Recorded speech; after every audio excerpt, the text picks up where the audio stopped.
Hey, friends. Marko here from the Youth Cartel. So, have you ever thought that you are going to die?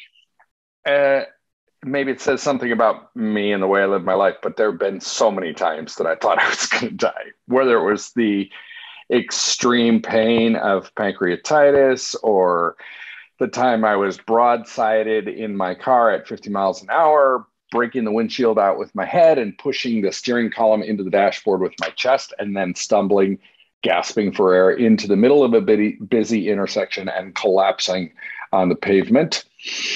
Or the story some of you have heard me tell before, which I just told this morning to a bunch of teenagers here in Erie, Pennsylvania, about the time when I was in 7th grade and fell into a pit a couple miles from any other human beings on a negative 20-degree day in Alaska.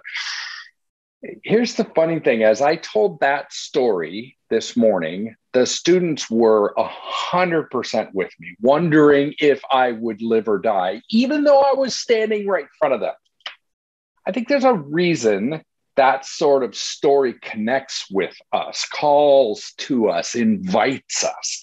And it's because we're resurrection people. Listen to Colossians 3. Since then, you have been raised with Christ. Set your hearts on things above, where Christ is, seated at the right hand of God.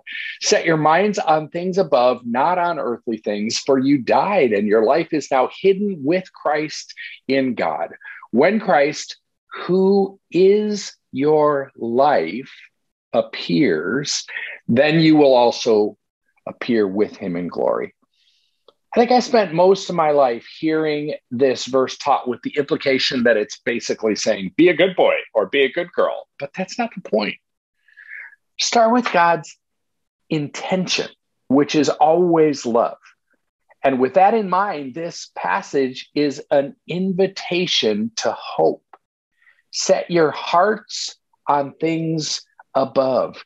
Your heart is the seat of hope, and hope born out of struggle and pain and loneliness and isolation, even death. Hope is confidence that God continues to author a story, a resurrection story, one that leads us out of death and into new life. Yeah, that. This week, may you be reminded that Jesus leads the way, but invites you into a resurrection life.